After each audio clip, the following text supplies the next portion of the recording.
नमस्कार दोस्तों, स्वागत करते हैं आपका हमारे चैनल में। तो दोस्तों, जीवन में कई बार हमारे कई ऐसी समस्याएं आ जाती हैं जिनका हमें कहीं भी समाधान नहीं मिलता है।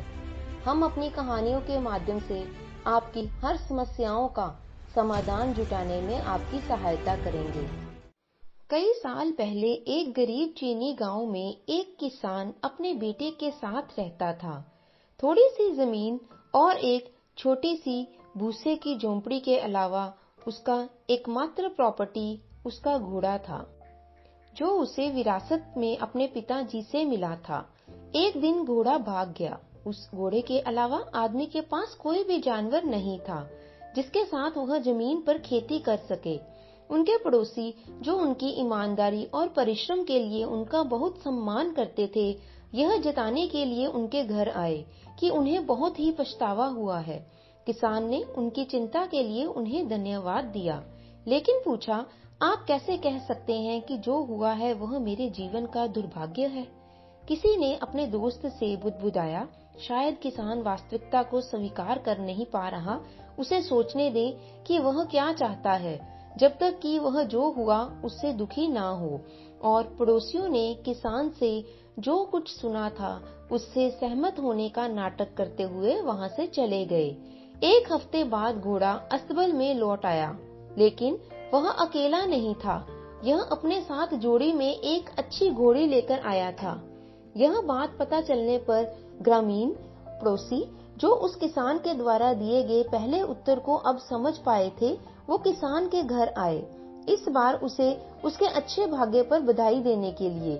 पहले आपके पास केवल एक घोड़ा था और अब आपके पास 2 हैं, इसलिए आपको बहुत बहुत बधाई हो। उन्होंने कहा, आपकी शुभकामनाओं के लिए और आपकी सभी चिंताओं के लिए बहुत बहुत धन्यवाद। किसान ने आगे से उनको उत्तर दिया, लेकिन आप कैसे कह सकते हैं कि जो हुआ वह मेरे जीवन में एक आशीर्वाद है? निराश और यह सोचकर कि वह पागल हो रहा होगा, पड़ोसी चले गए और रास्ते में टिप्पणी करने लगे, क्या वह वास्तव में यह नहीं समझता कि भगवान ने उसे एक उपहार भेजा है? 1 महीने बाद किसान के बेटे ने घोड़ी को वश में करने का फैसला किया। जब वो घोड़ी की सवारी करने लगा, तब घोड़ी ने उसे गिरा दिया और उसका पैर टूट गया। पड़ोसी किसान के घर लौट आए, घायल लड़के के लिए उपहार लाए। गांव के मुखिया ने पिता के प्रति संवेदना व्यक्त करते हुए कहा कि जो कुछ हुआ उससे सभी बहुत दुखी हैं। उस व्यक्ति ने उनके आने और उनकी चिंता के लिए उनका धन्यवाद किया, लेकिन पूछा, आप कैसे कह सकते हैं कि जो भी हुआ है वह मेरे जीवन का दुर्भाग्य है?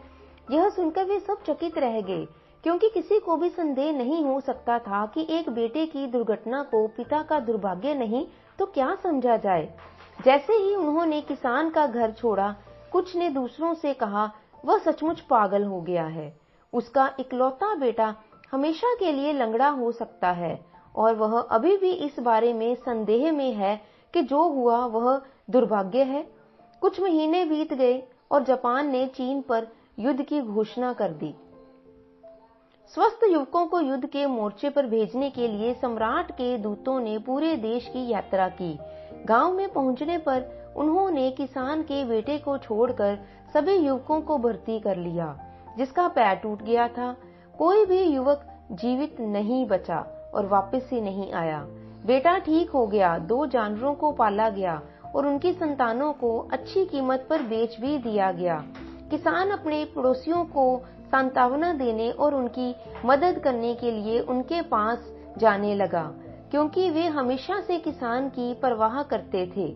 जब भी उनमें से किसी ने शिकायत की, किसान ने उन सब से कहा, आप कैसे कह रहे हैं कि यह एक दुर्भाग्य है? अगर कोई बहुत खुश होता तब वो उनसे पूछता, आप कैसे जानते हैं कि यह एक आशीर्वाद है? धीरे धीरे उस गांव के लोगों को किसान की बातों से जीवन का भी सत्य समझ में आने लगा। दिखावे से परे जीवन के और भी मायने हैं। तो दोस्तों, इस कहानी से हमें यह सीख मिलती है कि दुनिया में कुछ भी हमेशा के लिए नहीं होता है। यानी कि अगर आज आप सुखी हैं तो हमेशा नहीं रहेंगे, और अगर आप आज दुखी हो तो आपका दुख भी हमेशा के लिए नहीं रहेगा। इसलिए सुख हो या दुख, दोनों ही स्थिति में स्थिर रहने में ही समझदारी है। तो दोस्तों, आशा करते हैं आपको हमारी आज की यह कहानी अच्छी लगी होगी। कहानी को सुनने के लिए आपका बहुत बहुत धन्यवाद।